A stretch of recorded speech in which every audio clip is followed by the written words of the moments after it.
Rejection is the root of many insecurities, bad habits, and negative thinking. It has the ability to hold one captive and prevent them from moving forward. I have experienced rejection on multiple levels, being teased as a child, dumped a time or two, and ostracized by family. My confrontation with it didn't happen until very recently. I had to sit myself down and ask the tough questions. Why am I so fearful of intimacy? Why am I so defensive and easily offended? Rejection is something we all experience, and more important than rejection itself is how we overcome it. Tune in as we speak about life after rejection, forgiveness, and rising above it with Pastor Stephen E. Carter, mentor, motivational speaker, lecturer, and author of the critically acclaimed book and soon to be released Netflix movie, Resurrection from Rejection. Rejection can really cause damage if it's not properly dealt with. And to speak with us today about rejection, we have Pastor Stephen E. Carter. And I always like to give our guests the proper introduction, so here we go. Mentor, guest pastor, motivational speaker, lecturer, and author, Reverend Stephen E. Carter serves as the senior pastor of the Mount Ararat Baptist Church in Brooklyn, New York. I am praying I said that correctly. And is the founder of Stephen Carter Ministries, the only child of adoptive parents, Mr. Eugene and Mrs. Mary Carter. Pastor Stephen Carter is a proud product of the Brooklyn school system and graduate of Thomas Jefferson High School and member of Alpha Phi Alpha Fraternity Incorporated. He went on to receive his Bachelor of Arts degree in religion from Morehouse College in Atlanta, Georgia, and a Master of Divinity degree in theology from Duke University School of Divinity in Durham, North Carolina. Pastor Carter is the author of the critically acclaimed book, Resurrection from Rejection, Healing from 7 Areas of Rejection in Your Life, released in May 2014. It has sold over 5,000 copies throughout the United States, Mexico, Jamaica, and the Dominican Republic to date. We are super excited to welcome Pastor Stephen E. Carter to LifeClub. Welcome, welcome, welcome. Hey, how you doing? Thank you for having me. We are so grateful to have you joining us, specifically on this topic. You and I met on the Ash Cash show, actually, where you were speaking and sharing your story. So I was like, he's like the perfect person to speak about this. So thank you so much for making yourself available.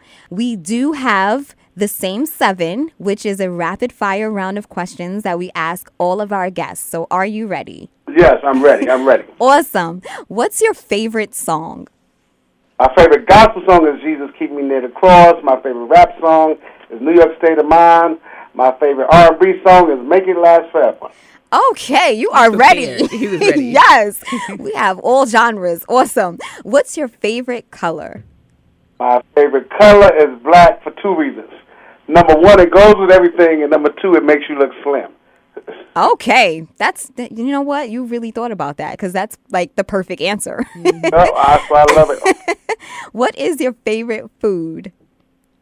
I love chicken. I grew up eating chicken.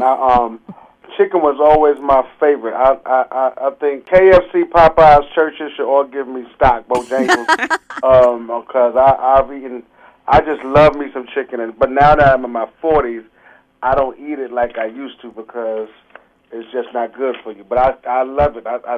Every day I pass one, it's a temptation. Now you got to level up to grilled chicken, right? Exactly. How do you stay healthy? Healthy-wise, mentally, I read books all the time and always broaden my mind. I'm constantly reading. I'm constantly reading 2 or 3 books at the same time. And then physically, I'm working back on that. I'm getting back in the gym. When you've not been in the gym consistently, it becomes, a challenge. Working on that now with the trainer.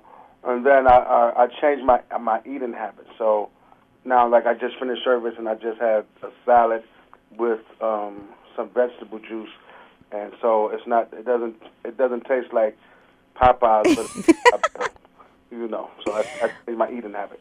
Awesome. What advice would you give to your younger self? That's a good question. Before I answer the question, the flip side is sometimes in life we always talk about what we would change, not realizing that if we change things, we would not be who or where we are. So sometimes the worst thing in life we could do is change different circumstances, because the circumstances we went through made us who we are. But if I had to change it, I would say, in regards to education, I would tell myself, study harder. In regards to my health, I would say, stay in the gym consistently, even in my young years. When I was in college, I was slim and in shape, and I didn't realize it because it was just, naturally you were walking around on campus every day. I would have taken notice of that. In regards to my finances, I would spend smarter and spend less. And then in regards to being adopted, I would have learned to forgive a lot sooner and love a lot quicker. Awesome. I appreciate the levels of advice, because I think sometimes we tend to look at one thing, not realizing that everything is connected. So I appreciate that. If you could go anywhere in space and time, where would it be and why? To be honest, there's no other space or time I would want to be. But to answer your question, I like warm places. So I would go on a vacation and treat myself to an island somewhere, because my problem is I don't know how to let my brain rest. I'm always thinking about something. No matter what I accomplish or what we accomplish as a church, I'm always thinking about the next. So it's been 4 years since I've literally taken a vacation, because I'm always thinking about what's next. So I would probably, if I had to change space, I would definitely put myself someplace in a warm island and just get away from everything. I'll probably just go someplace warm and just relax. Nice. And last but not least, in your own words, what is the definition of life? The definition of life is very simple. Learning to live on purpose with intentional focus on your future while dealing with temporary obstacles in your present. Most of all, for me, life is becoming comfortable with the fact that everything will not go the way you planned, but if you keep on living, everything will work out. That's good. That's good stuff right there. Thank you so much for taking part in the same 7. Now we're going to jump right into our topic. You wrote the book, Resurrection After Rejection. Share a little bit about your story and the form of rejection you experienced. So my story is, when I was born, my biological parents gave me up for adoption because I had a terminal illness. I was sick, a hole in my heart, twisted intestine, and I guess they thought they could not take care of me, and especially my pending death. And so they put me in the hospital and left me there, but no one wanted to adopt me because I was a sick child, and it was predicted that I would live at most to be a year old. As a consequence, no one would adopt me. So they put me on television as an unwanted child. My parents saw the show, came in, found out about me. Doctors told them not to adopt me. They said, we'll adopt him. Doctor said, well, he'll die. And they was like, well, we'll adopt him so that if he die with the family. So that's a blessing, but the problem was they never told me. And my cousins would often joke with me about it, but they never told me. But they told me I wasn't adopted, so I believed them. And it wasn't until I was 13 that I found out I was adopted, and that kind of messed me up because, in one hand, I felt as though I had biological parents who abandoned me and then adopted parents who lied to me. So it left like a hole in my heart. I basically just started doing a bunch of things, thinking that they would obviously give me up. I joined gangs, sold drugs for a few days, got involved in different activities because I was looking for acceptance. Because people who feel rejected look for acceptance usually in unhealthy places and people. And as a consequence, I lived a lot of my life trying to succeed, so a lot of my successes were built and birthed out of insecurities. So although it looks like he went to Morehouse College and Duke University, and all those are great, but a lot of accomplishments were pursued because I was trying to show my biological parents, whoever they were, that although you abandoned me, I could still succeed. So, success was driven out of pain and out of fear and out of insecurities. That's how I lived most of my life. Because people who are rejected usually do one thing. they usually overdo it or underdo it. They usually overcompensate or undercompensate. So learning how to accept life, and as God gives it to you, learning how to deal with the hand that you were dealt with. So I didn't reach learning how to deal with it until I was 36, and I wrote a book. I turned it into a book because I realized from someone speaking with me, my pain is either going to become my grave or it's going to become my heaven. One of the two. And I decided to make it heaven, where it's just opposite. Definitely. Thank you so much for sharing that. As you were speaking, and just in my personal life, I've realized that there are like these stages, that we experience. We go through rejection, and then the result of that rejection can lead to insecurity, can lead to this longing of acceptance. And your subtitle is 7 areas of rejection in your life. What are some of those areas that we experience, whether as adults or as children? There's 7 areas of rejection. One of the areas is self. So a lot of times we reject ourselves. We feel rejected as a result of X, or we place rejection on ourselves. Another area, sometimes family. Sometimes we feel as though family rejects us. We feel as though they may treat someone else better than they treat us. Or even if you have siblings, you may have one sibling who thinks that, someone else treats them better. Or if you have, let's say you have, you're an adopted person and you go into a family that already has children. The children who are already there may feel rejected because they may feel as though their parents are trying to overcompensate to love this child. So you can feel rejected in that. Then you have friendship rejection. You can feel as though some people don't want to be your friends. You can have romantic rejection. You've been in a relationship with somebody for so long, and it goes wrong, and you don't understand why it went wrong. So you feel as insecure, rejected. You can have termination, job termination. You're on a job and you get fired. You're trying to figure out how did you get fired when you work harder than so and so. And so now you feel as though rejection. You feel as though somebody lied on you or whatever, and you feel rejected. But then the big whammy is sometimes you feel rejected by God. If you're not careful, you would think, oh, why is God allowing this to happen to me? He's not looking after me. And I've discovered that sometimes a closed door to your eye is really an open door from God's eye. But sometimes God may close a door because he knows if you walk through that door, you would never get to the bigger door that he has for you. So he has to close doors. I had a friend who got fired from her job, and she was mad at God for firing her from her job. Then one day she was downtown with one of her other friends, came across a job that offered her twice what she was getting paid. And that just reminds me of this term, rejection is protection. And I put that in. But this what I said. This is what I said to her when she told me about that. I said, now, if you had a job, you would have never been downtown to see that one. Yes. I said, so I need you to think about how mad you were at God. But you got to realize if he would have left that door open, you would have never been down. So sometimes we can't see the future because we're dealing with the pain. So rejection is learning how not to live where you are to the point that you can't see where you're going. That's good. That's really good. That's what rejection is, and so those are the areas that I cover in many different ways. And the truth of the matter is, every last one of us have been and will be impacted in these areas. And my last part of the book I talk about is recovering, and the reason why I talk about recovering is because even when you come through rejection, it can still be repeated. Because you may feel secure today, but you can feel insecure tomorrow in a different area of your life. So speak to that point as far as how rejection manifests itself in our behavior. Because some people may not understand that they are dealing with this idea of rejection to the point where they can't even get over it because they don't understand what it is that they're experiencing. So how does a person know that they are dealing with the pain of rejection? Okay.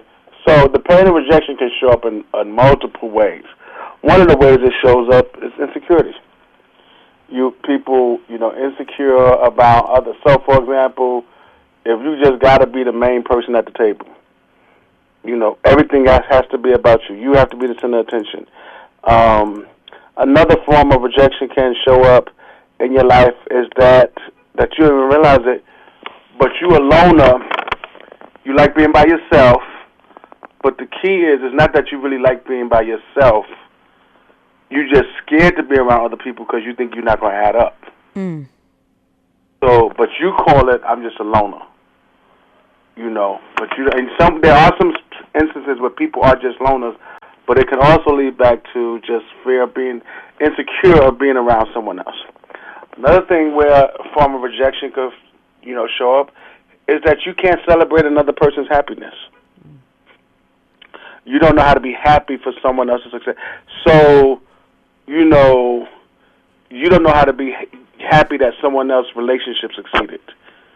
As soon as you hear it, you're like, why their relationship working out, mine didn't. And what happens is, people who are rejected becomes a rejecter. If not dealt with properly, the rejectee becomes the rejecter, where now you begin pushing people out of your life. So another form of rejection is when you don't even let people in your life. Mm-hmm. You keep to yourself. Because guess what? The best way to protect yourself is not let anybody in. But I learned a long time ago, when you lock people out, you never really lock people out. The only thing you do is lock yourself in. Because people are already out. They trying to get in. So when you if someone is outside and you lock the door and I'm not letting you in, what you don't even realize is I'm still outside. I got the whole world. You're the one who confines yourself to the four walls. That's good. Mm-hmm. And you think you're protecting yourself, but there's so many more people outside and you stuck inside. And you're right, nobody can hurt you. But that's going to be the only place you go. And in reality, you become the person hurting yourself. Exactly. It's self-inflicted wounds. Mm-hmm. Wow, that's good. If you're just tuning in, this is a Life Club with Tashima Jones. I'm a homegirl, Sunny on the boards. And we are speaking with Pastor Stephen E. Carter about life after rejection. So once we experience the pain of rejection and we recognize our behavior and our habits and our feelings after that, how do we rise above it and move forward? Well, one of the things I tell people all the time is that there are cases where you need to get therapy. So a lot of times, sometimes we especially in our culture, sometimes we think therapy, is just reserved for people who can handle it. But therapy is not I always tell people, therapy is not a sign that you're crazy. Therapy is a sign that you love your life enough to keep you from going crazy. So one of the things I would suggest is therapy, because it helps you think through stuff. And I went to therapy, and I think it was one of the best decisions I could have made. I didn't want to do it at first, but then I was like, you know what? Let me go get someone, because how can you help others if you're not fully helping yourself? So I think you have to accept that you need help, accept that it's a struggle for you, accept how you feel. Feelings are real. Always remember this. Decisions don't respect feelings, but feelings respect decisions. Which means that your feelings, they just gonna always change. So you have to decide that you're gonna make some improvements with your life. And one of the best ways to do that is to go get professional help. As I say, I'm a pastor, and it's good to get spiritual help too, but for the most part, we are not skilled in those areas. And a lot of times people say, I went to the church to pray for me, and all that's good, but sometimes you need to go get professional help.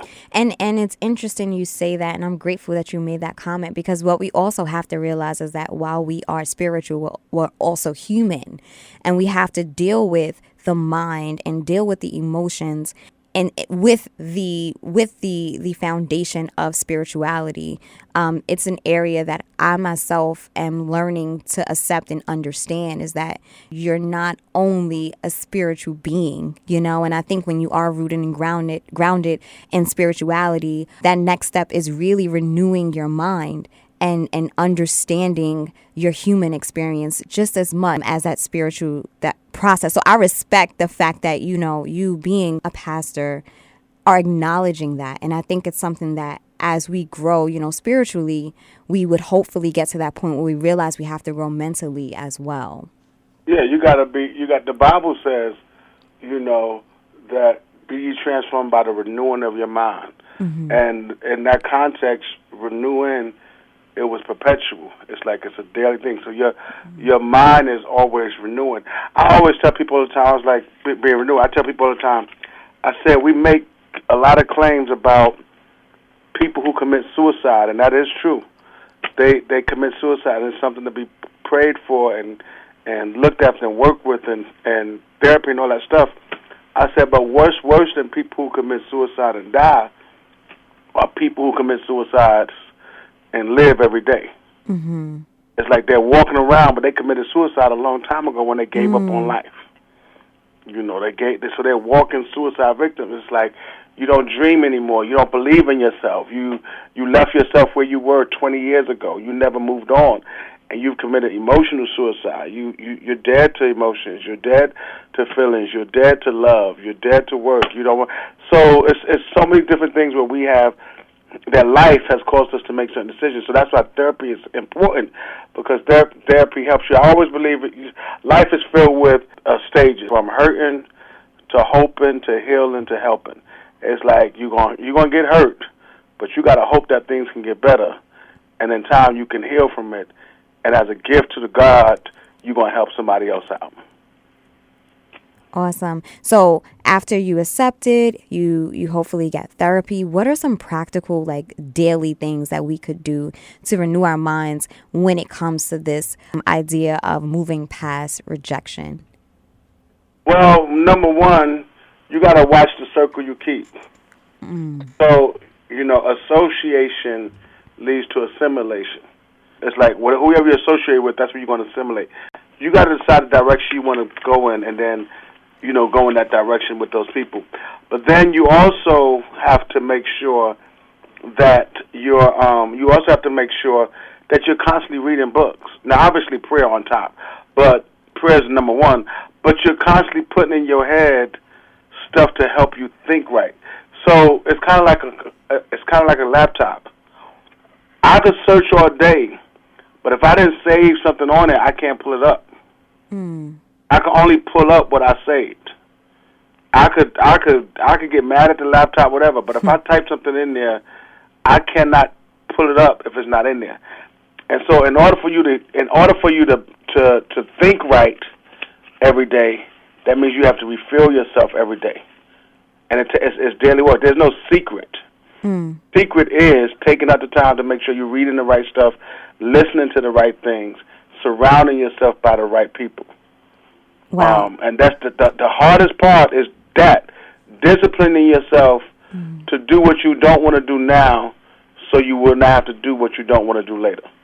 Good stuff, good stuff. And could you speak a little bit more about just self-esteem and self-image? I think that plays a huge role in how we react to rejection from the beginning, especially as adults. If you have gone through some form of rejection as a child and you get to that space of understanding what it is and dealing with it, I think a key component is just your identity and knowing who you are. And I think that's a huge, it's a shield almost against the negative effects of rejection. Even the idea of understanding that rejection can be in your favor, just knowing that, I think is deeply rooted in knowing who you are. Could you share any insight on just self-awareness in general? Yeah, I think one of the best ways to gain self-esteem is to accept that it's all right to be flawed. That no one ever says you have to be perfect except you. Mm. So a lot of times our esteem comes because we don't think we match the unrealistic image we've placed in our head. So sometimes we have low self-esteem because we leave no room for error. Or sometimes we have low self-esteem because of what we've been told. You may have been told you're not smart, you're not this, you're not that. So I think it goes back to what I was saying about the earlier part, how you have to constantly put the right information in your head in order to get it to come through your heart. And then you have to surround yourself again with people. I always say read books, read positive books, listen to stuff, but then remind yourself of who you are. You're just as smart as anyone else. There's a quote that I said a few weeks ago that today I'm going to be happy, but it's up to me. So every day you wake up, you got to decide it's going to be a good day, even if I have bad experiences.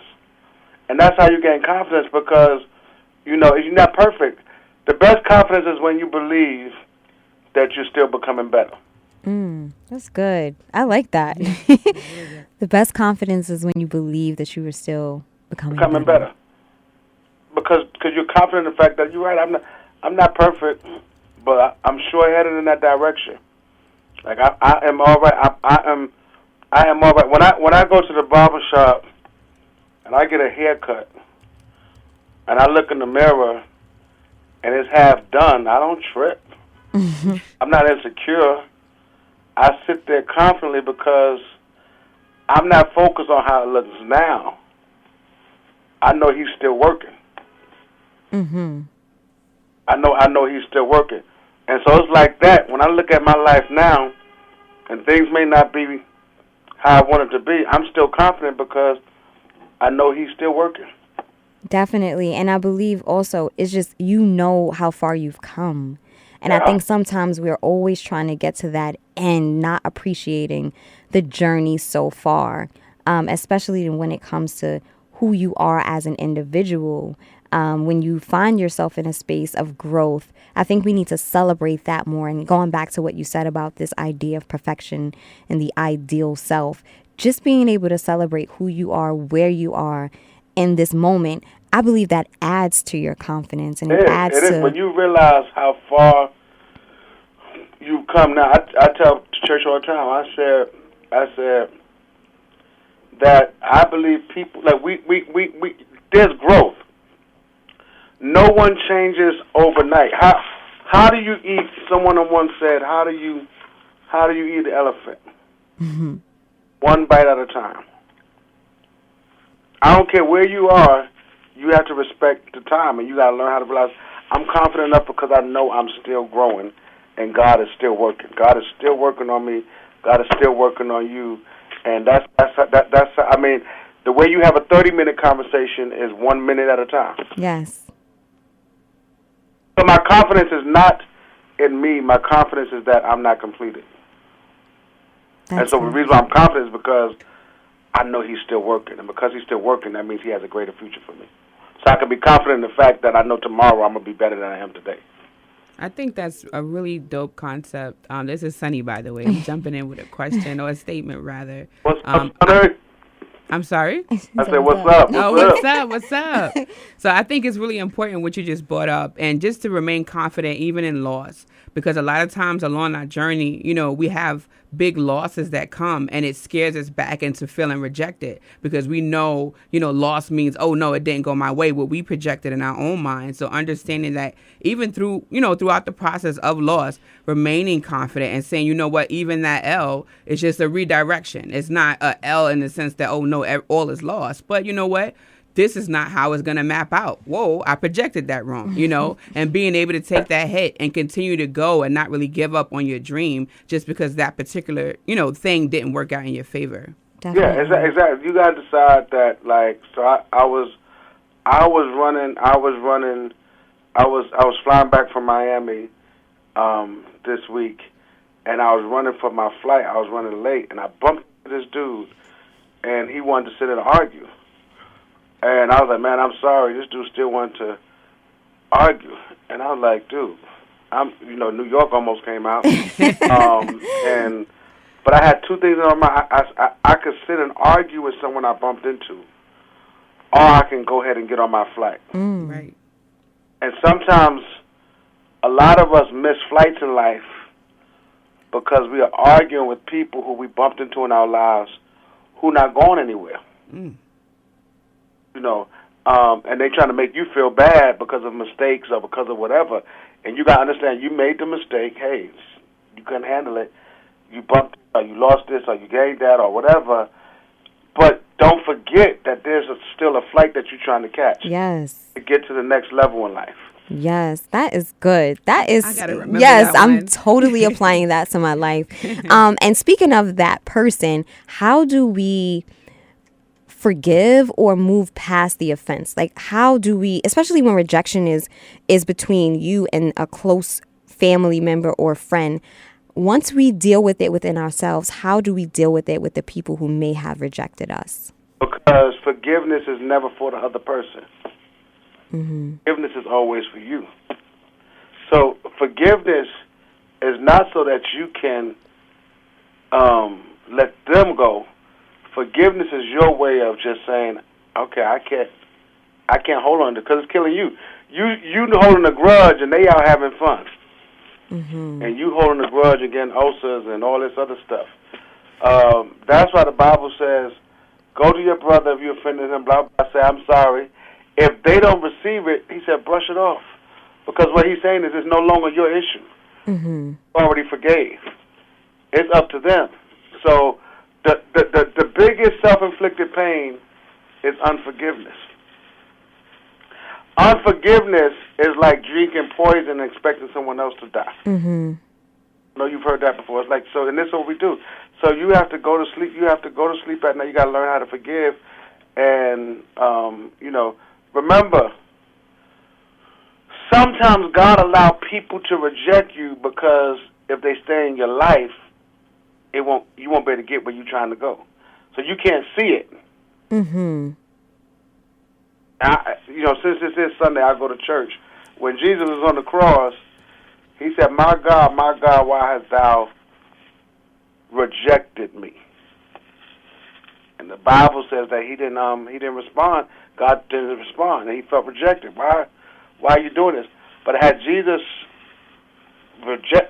God responded to him and delivered him from the cross, we would not have what the Christian faith calls salvation. And so there's some situations where God can't deliver you from, because if he delivers you out of those experiences, there are going to be a bunch of people that he wants you to help in the future that you're not going to have the power to help because you didn't go through what you had to go through. That's good. That's really important to hold on That's to good. in the storm. That is so good. Thank you so much. Now I wanted to get in to the book. Do you have any other projects, and how can people stay connected to you? But, we have a project. They're making a movie out of the book, but the movie's actually already completed. Nice. They made a movie out of the book, and so it'll be coming on Netflix, and so we're excited about that. Yes, congratulations. That's awesome. Thanks. Someone saw me doing a book interview, and they wanted to produce it, I guess. And so that process was done. So that'll be coming out either January or February, one or two. But you can follow me on social media, on Instagram at Stephen Carter NY, and that's STEVEN Carter CARTERNY. And then my website is Stephen-Carter.com, and then the church website is MountArrowChurch.com. But if you go to Stephen Carter NY on Instagram, you'll find everything else. Yep. Awesome. Well, thank you so much for joining us on LifeClub. Thank you so much. We really, really appreciate you for being on air. Just sending you good vibes and good energy, and we look forward to more from you. So thanks. You're welcome. All right, you have a blessed day. You too. All right. If you were just tuning in, this is Life Club with Tashima Jones. I am Tashima Jones, my homegirl Sunny on the boards. And this is actually our 4th show. And I am just so grateful to be here. I'm grateful to just share this journey along with our listeners. This show is really dedicated to just healing people and really developing personally, because I believe when you develop as an individual, you can develop the people in the world around you. And I'm so happy to share these moments with my homegirl Sunny. Where can everybody find you? They can find me on Instagram at Sunny D Light. That's SUNNI.DE.light,